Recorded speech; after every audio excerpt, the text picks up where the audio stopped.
And then the fear of God rushed over me in this moment. And she's driving by me as all this is happening. I unbuckle my seatbelt and I go to get down on my knees in the front seat of the car. I'm like twisted up, hands up in the air, and I'm like, hallelujah.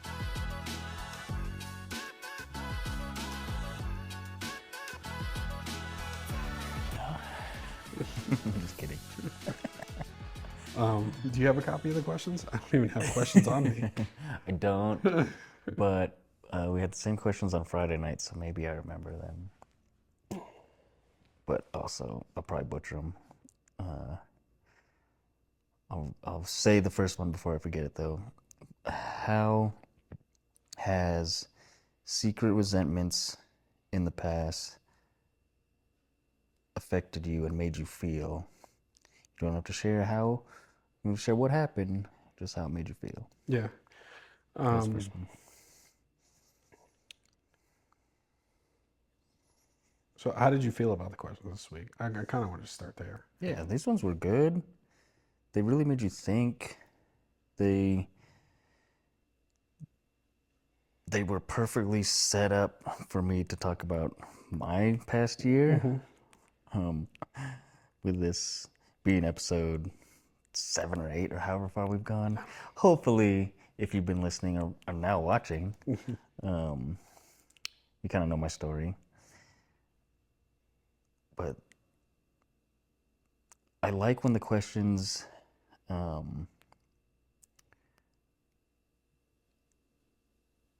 give you the opportunity to be as vulnerable as you want. They're not just kind of like, hey, what's the worst thing that's ever happened to you? Like, you can't really just like, this one's, hey, you don't have to say any details, but just how did you feel by holding on to these things? And you can elaborate as much as you want or as little as you want.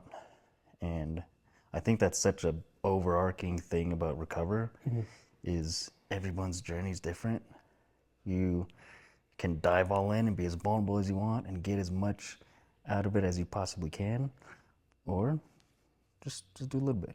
Just a little bit here and a little bit there. Everybody's journey is different, and no amount of sharing or not sharing is unvalid. Yeah. It's always interesting for me with questions, right? Because it's generally I lead group, right? So I always feel like there's, and maybe I shouldn't feel this way, but I always feel led to share more, I think, than I would share if I wasn't leading the group. I think for me, I'm trying to like create a safe, vulnerable place. I don't like to, which is funny because I don't like to answer the questions first. I like to ask the questions and wait for it to come around to me to answer. Yeah. So I think. How long do you wait? How long do I wait to what? So you ask a question and then nobody says anything. Oh, I'll wait. You wait? I'll wait. Yeah, I'm not going to answer the question first. Yeah. And I feel like I shouldn't. I feel like I should allow the floor to be open for all the guys in the group to share. Nice.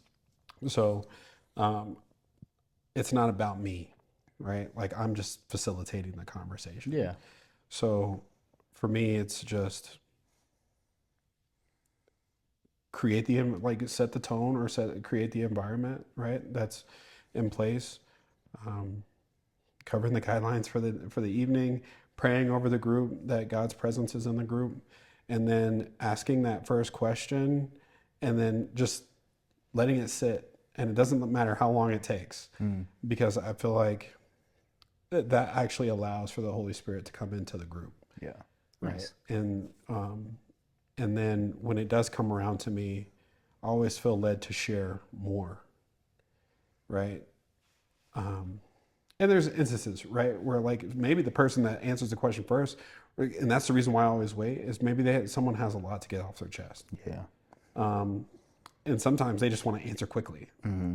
Get it off. And so I'm always going to give a vulnerable answer so that the guys in group can see that this is like a safe place to be vulnerable. And plus I feel like I get way more out of group when I'm vulnerable. Definitely. Like it's like I can choose to answer the question as basic as I would like to, but I feel like certainly if I attack each question as deeply as I can, then I'm gonna get more out of it. So I don't know. You led group for the first time, right? Or have you led group before? I've led group a lot actually. This was like my First time fourth. here, right? No. You've led it here before? Yeah. Okay. I'm on the other side of the building, so I don't know. I've never led your group because you're here to lead. No, I've led the other group at least 4, maybe 5 times, um, and I'll kind of do the same thing. Like I'll read the guidelines, set a safe, like basically just set a safe place, right? Hey, you guys are free to share whatever you want, as much as little, all that stuff like that. Like if the questions are there, if you feel like you just need to talk and you don't want to answer the question, that's fine too. We're here for that. So tonight it happened where I read the question and nobody was like, I'm like looking around, like nobody's like ready to talk. And I had just been at Recover on Friday nights, and we had the exact same questions, which they're good questions. You ask the same question, I can come up with different stuff or have different answers depending on different nights. And on Friday night, there was only 3 of us in group. It was a small group, so we each had 20 minutes to share, right? And I had different stuff to share tonight, but I was kind of warmed up on it. So I asked a question, waited, nobody wanted to jump on it, and so I'm like, all right, I'll start with this, and I, in the same way that you said you want to be vulnerable more or share more to show everybody else, I kind of did the same thing where, no, I'm gonna go first and be vulnerable, even though I have no idea what you guys are gonna say, if you're gonna be vulnerable at all, or maybe I'll be the only one, but kind of step out as like in a leadership role and just, hey, my secret resentments is one of the main reasons why my marriage failed, and tell the whole story about how I built up unrealistic expectations and held secret resentments, and it secretly eroded our marriage, and I don't know how much more vulnerable you can be than that, but Yeah, it's I don't know. I felt like these questions this evening, we had, I'd say like half my group was new. So anytime I end up kind of like in that space, it's like, okay, kind of got to share my testimony, right? yeah, And so, and I feel like it's always good to share your testimony, like what you really went through. I mean, so answering that first question, right, was like, do you have, like any secret or hidden resentments, right? Or like, have you ever had them? And it said, you don't have to share what it is. Just talk about how it made you feel. Yeah. And for me, I was like, I'm definitely going to share what it is. Yeah. If I was leading group or not leading group, I feel like that question kind of gives you, we talk about like you have as much room, but I feel like you kind of got to let that one out. For me, that's what, at least, right? So the more you let out, the more you're gonna get back. yeah. The more you put in, the more you get back. Especially when we're talking about like resentment and isolation, Yeah. right? Yeah. So by not letting it out, you're still kind of letting it be isolated. Yep. So Exactly. for me, and this is something I've shared forever. My biggest resentment was towards God, right? Not an individual. And that was really easy for me to say, even like prior to Recover. Like, if you would have asked me, I'd have told you, I believe in God, but me and him got beef. And that's a weighty statement if you don't know my testimony, right? Yeah. So, like, yeah. so for me, I'm someone who grew up in the church, right? My mother was super involved in the church. My dad was super involved in the church. They helped plant a church. my dad works for a Christian radio station, and he was a part of a like a very large choir here in Colorado. Oh yeah, you told me. And so so I was just super, thrown into the church as a child. So that was what our weeks consisted of. It was like a small group, being around pastors, being around singers and songwriters, and just everyone from the church. Everyone from the church knew my family, knew my mom, knew my dad. We were just super involved in the church, and everyone in my family like my mother's side of the family, because that's who I knew, was super about that life. Yeah. Right. All I remember my grandma being on the Bible study calls, landline phones back in the day, so like party lines, like doing her Bible study weekly, and that's how I grew up. So for me, my resentment really came in when I watched my mom pass away. And so I shared that story, right? Here's my mom who breathed life into the kingdom. That's like what her life was. And I witnessed my mom, pass away from an asthma attack. And I used the term tonight in group, saying it was like seeing someone who breathed so much life into the church getting choked out. Jeez, And that's how you lose them, right? Oof. And then I lost my grandmother, and then I lost both uncles on that side of the family, my grandfather on that side of the family.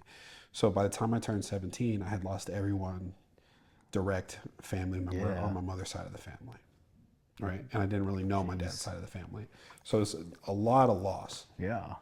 And then, life at home wasn't the greatest after all that.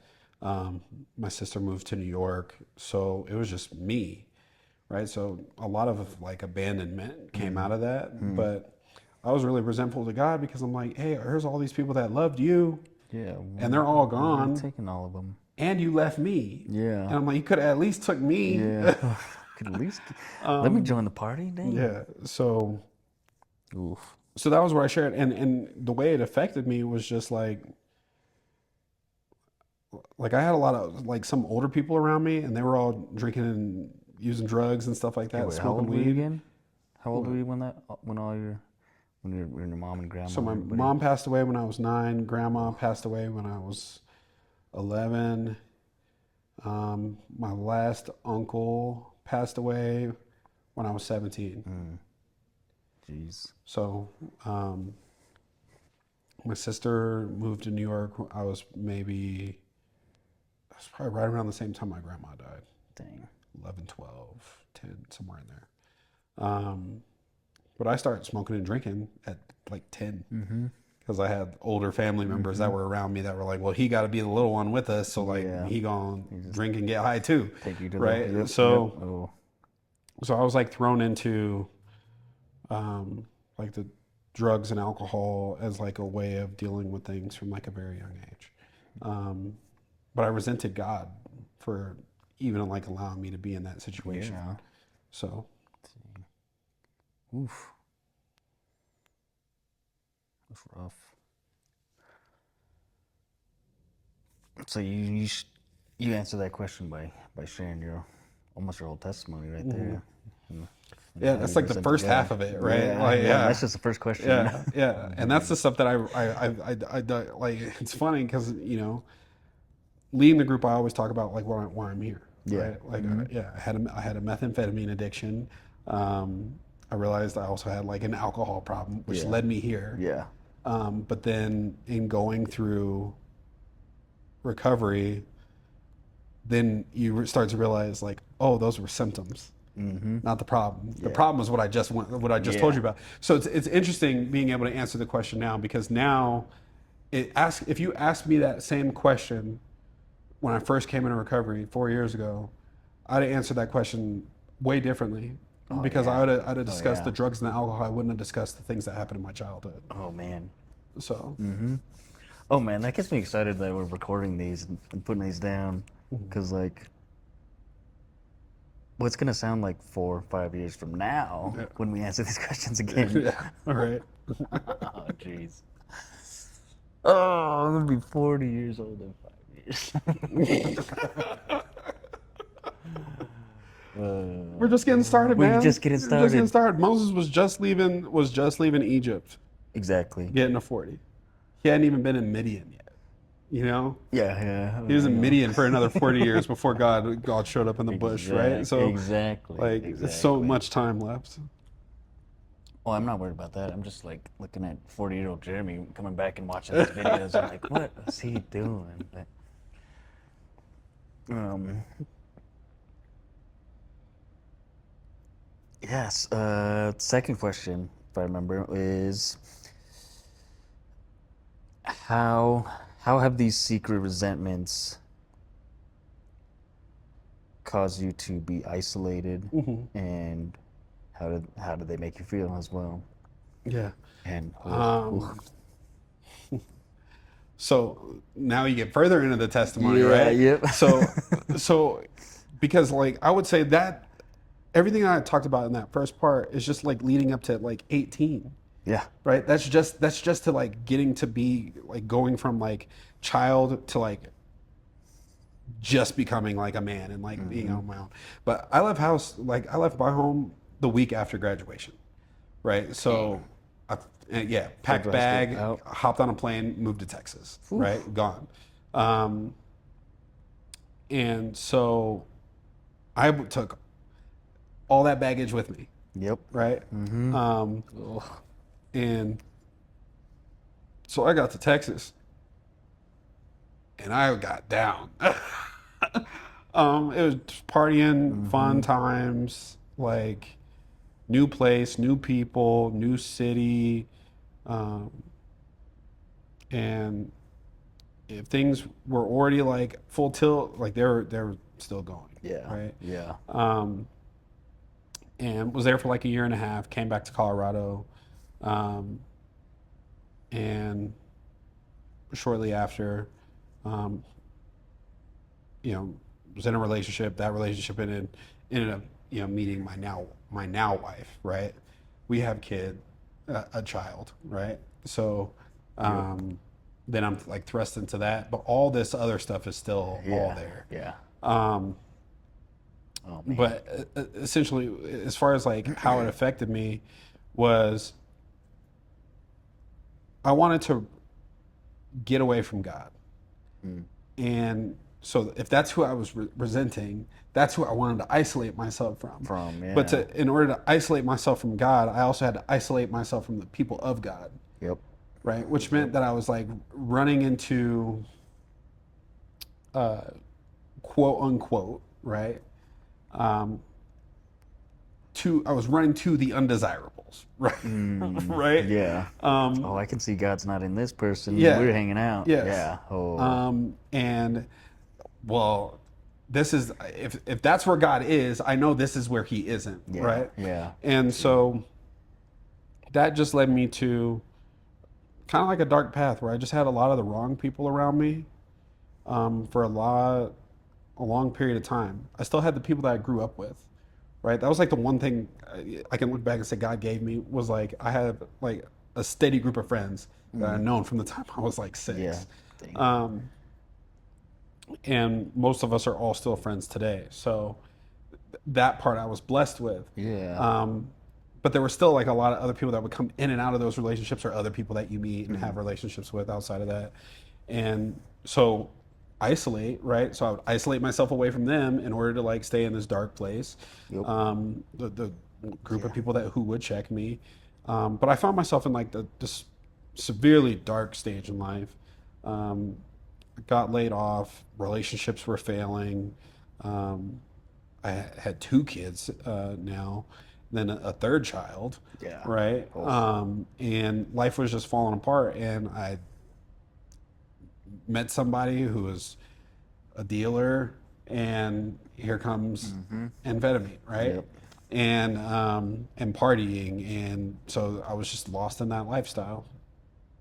And Um, and I found myself in a situation where I did OD, woke up in the hospital, and um, like on Christmas Eve, and hadn't bought my kids Christmas presents yet.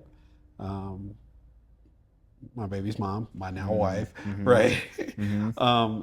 picks me up from the hospital, Oh man. right, and this thing was now revealed, right, and you would Yeah. think like that's the wake up call. Nope, another Yeah. year, Yeah. Oh. right, and I stopped for a little while, but like another year went by, um, where like the addiction had taken control at this point.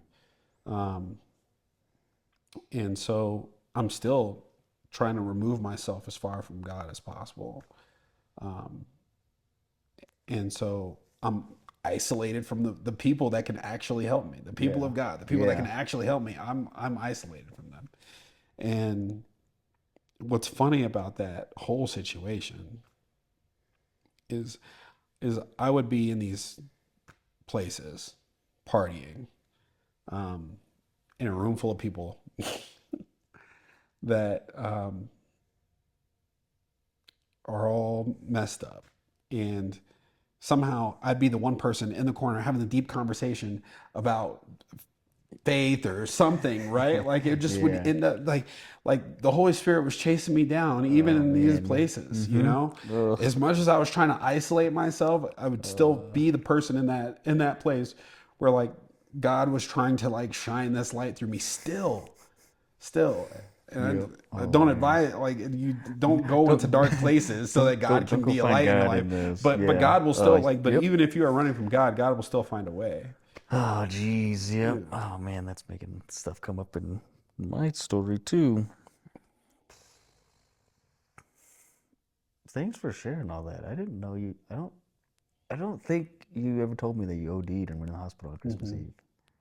Thank you for thank you for being vulnerable, especially on the podcast too, and talking about that. That's huge. Um, I just realized I haven't answered either of the questions yet. No. but But you answered but all the questions thank you. last week. I did. Yeah, last week was all me too. But I mean that's Yeah. those two questions I can answer pretty quick. But um, nah, dude, thanks. That was some good stuff. Mm-hmm. It is crazy how God will just. You can be in the darkest, lowest valley, freaking rainstorms. There's no clouds. You can't even see the moonlight or anything. And then like the tiniest little opening of the clouds will break through, Mm-hmm. and somehow it's the brightest thing ever. The fact that you could be in a party and be high on whatever and talking about and still having a deep conversation about God. Mm-hmm. Like, Yeah. oh, I'm gonna share a story that I haven't shared with anybody because it's so weird. It's a very weird story, but um this happened back way before I met my now ex-wife, and throughout the years I had you know not walked away from God, but just kind of told myself, oh, I'm saved. I What's the worst that could happen? Mm-hmm. Whatever. I go to I go to Vegas one year with some friends with a it was kind of like a half work trip, half party trip, and my buddy had just broken up with someone. I'd been single for years. We go to a strip club and spend too much money because you get drunk, and $100 doesn't seem like anything, and you do that 10 times, and you're like, oh, losing money. But I get super drunk. I think weed had I had just quit a job, so I didn't have to worry about drug tests or anything, so I could smoke weed at the time too, and spend all this money on strippers, and then I'm drunk out of my mind, and talking to this stripper about like, what does this all mean? What are we doing? Why is this a thing? Why is there aren't you worried about what happens after this life? Like, just looking, just just thinking back to it, like this girl was probably like, what the heck? What is this guy? I just got like $1,000 from this guy in the last 2 hours, and now he's crying in my couch. I'm like, but even Yeah, in your that, eyes were opened in that moment, though. Is yeah, what, yeah, exactly. I'm like, what am I doing here? Why, what is the meaning of all this? What is the point of this? Aren't you worried? Like, I'm asking this trip, aren't you worried about what happens after life? Because I'm freaking out at that point, and I'm worried, and thinking all these things. But it is like, it's funny and it's crazy to look back at that. And like, God was still chasing after me, even in Sin City. Like, oh,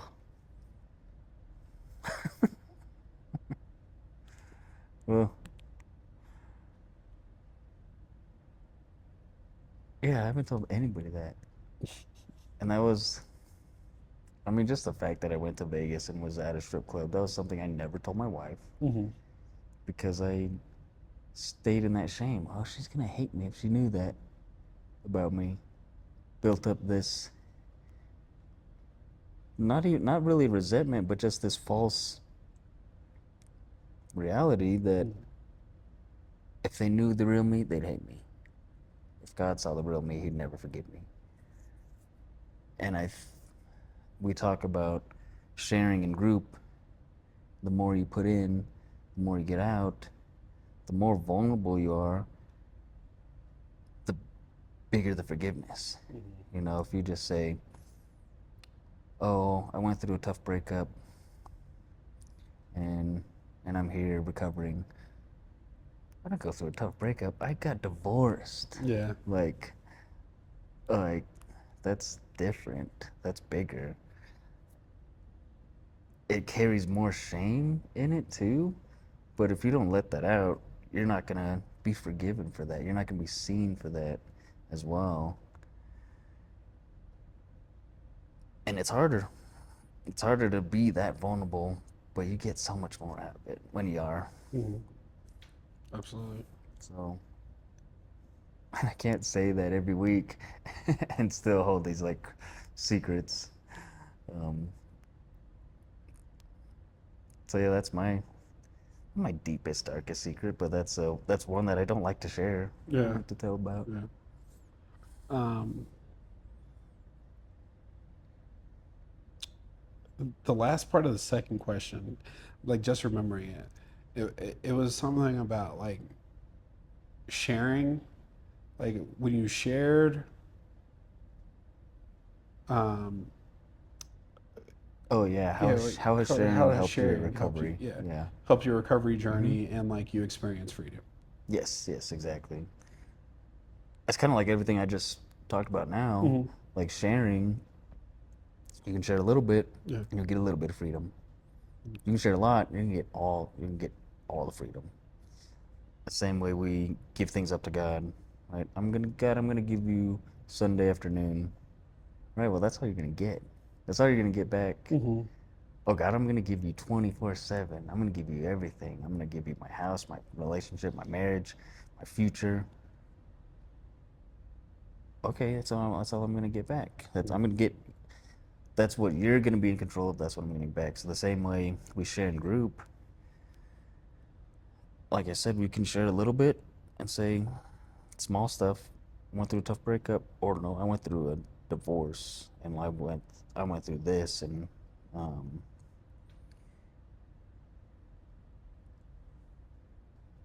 since the first night of recovery, I was so broken that I had to share all of it. Um,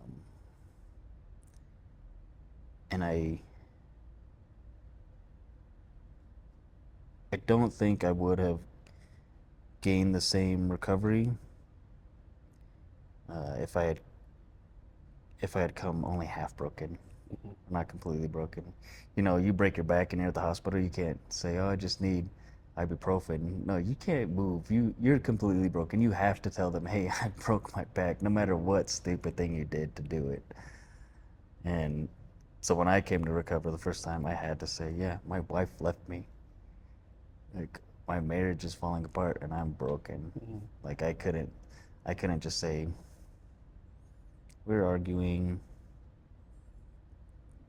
and I'm okay, but I had to be fully vulnerable because I was completely broken. Yeah, it's so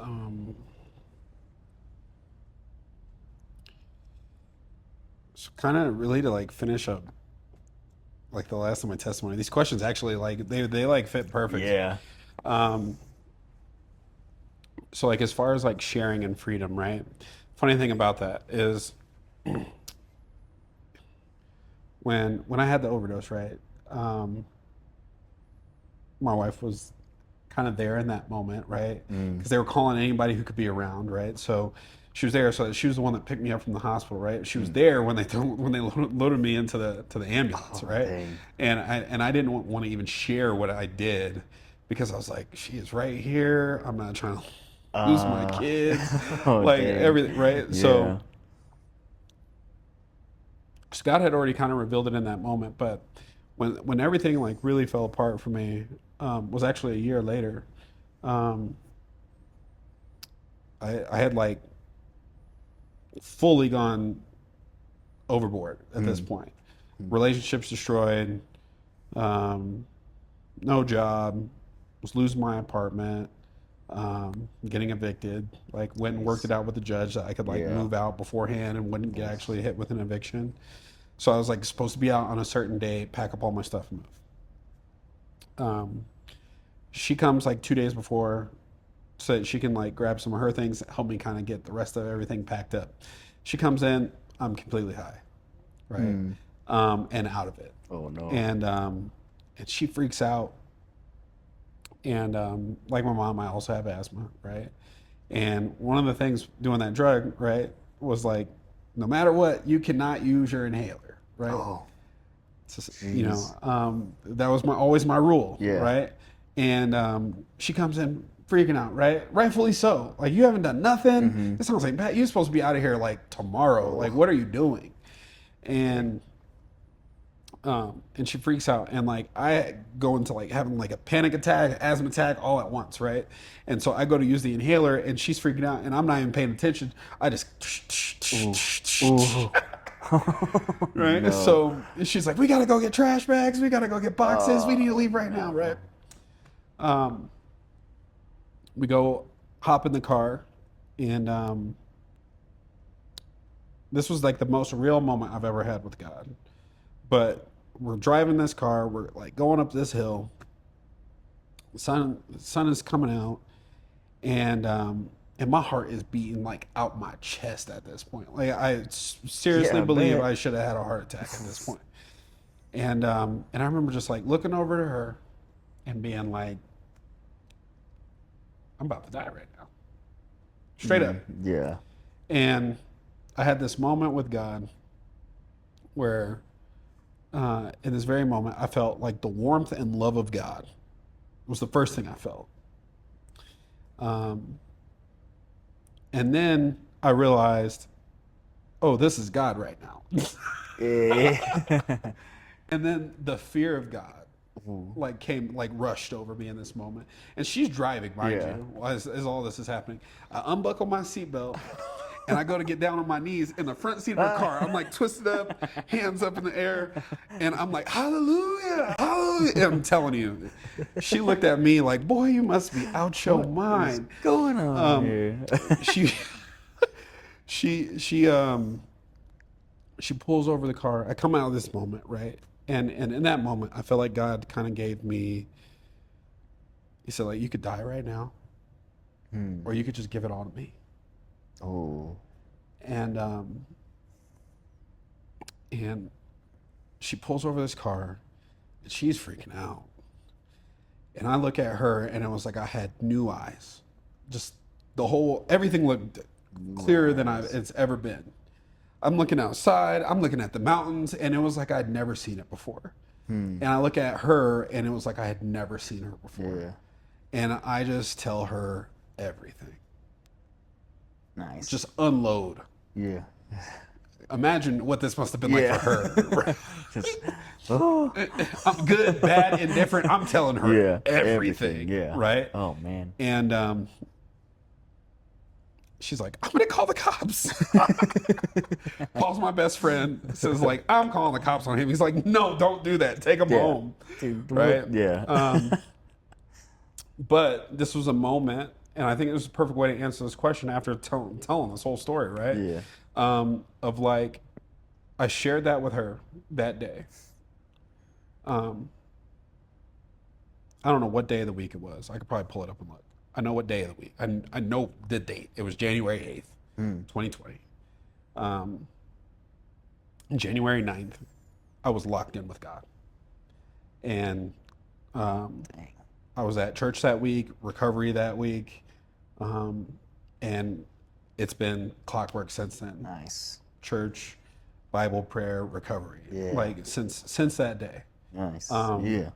So when you talk about like, oh, how does like sharing lead to free? Like sharing, like literally getting to the point of sharing led to my complete freedom. And it hasn't been perfect by any stretch of the imagination, and we'll talk about that. Yeah. But real bondage was broken in sharing with her, because in sharing with her, it wasn't just me being honest with her in that moment. It was me being honest with me in that moment. Oh yeah. So yeah, it was vulnerable is the only way I can be here. Yeah. Because vulnerable is the reason why I'm here. So. Yep. Oh, it's huge. And I think that's such a big thing with us being leaders in this group too, is like we have to show, hey, you can come and you can share anything. Drop whatever you want here. Let it all out. And we're still gonna come. Yeah. We're still gonna be here. Yeah. Like that happens so much out there where you share something with someone. Hey, I struggle with pornography. Peace, I'm out. And then you don't want to share anywhere else. You don't want to talk to anybody else because you think everybody's gonna be like that person that bounced because you were vulnerable with them. Yeah. And somebody tonight talked about us being so consistent and showing up. And I think that speaks, I think just showing up speaks volumes to Recover, to everybody that does show up. Hey, I said all this stuff to Lawrence last week and he didn't leave. Yeah. I said all this stuff to Jeremy last week and he still gave me a hug and said hi to me. Like he knows what I did last week, but he's still happy to see me. He's like, It's like an inherent part of this ministry, right? Is that when you're committed to being a part of this ministry, is that you see a lot of people come, you see a lot of people go, you see the people that stay. Sometimes you see the people like this past week, right? Like somebody that I saw come into these doors. I was dealing with a tough situation, and this past Sunday we had baptism at church, and he had like one of the recorded videos. Hey. So it was like awesome to see it. Like oh man, I remember when this person came in, broken, and now to see him expressing everything that he had gone through over those 2 years, leading to him being baptized, it was like like. Some people will become a part of this ministry and they're just like, I'm here, right? Some people will come be a part of this ministry. God will do the work on them that he needs to do, and then they'll get to go out into the world and express, what God did through them in their recovery. But I still think it's really important for us to like recognize the hurts, the habits, the hang-ups, the things that we're really challenged by, and God will choose, like once you choose to address it, God will choose to send you out in any way that he sees fit, right? Yeah. Like for me and you, it's a podcast. Yep. For other people, it's just sharing their story. Or for somebody, it may be they needed this breakthrough so that God can go use them at work the way Yeah. he wants to Yep. use them. Whatever it may be, like I feel like we all have that thing that needs to be addressed. You have to like open yourself up to finding that safe space. And if this is that safe space that you need for 6 months or a year, great. Yeah. And if you find yourself needing another safe space in another 6 months to a year, Yep. I'm still going to be here. Yep. Yep. Oh man, that's good stuff. Oh man. So where are we, Lawrence? We never we haven't introduced the podcast this No, episode yet. no.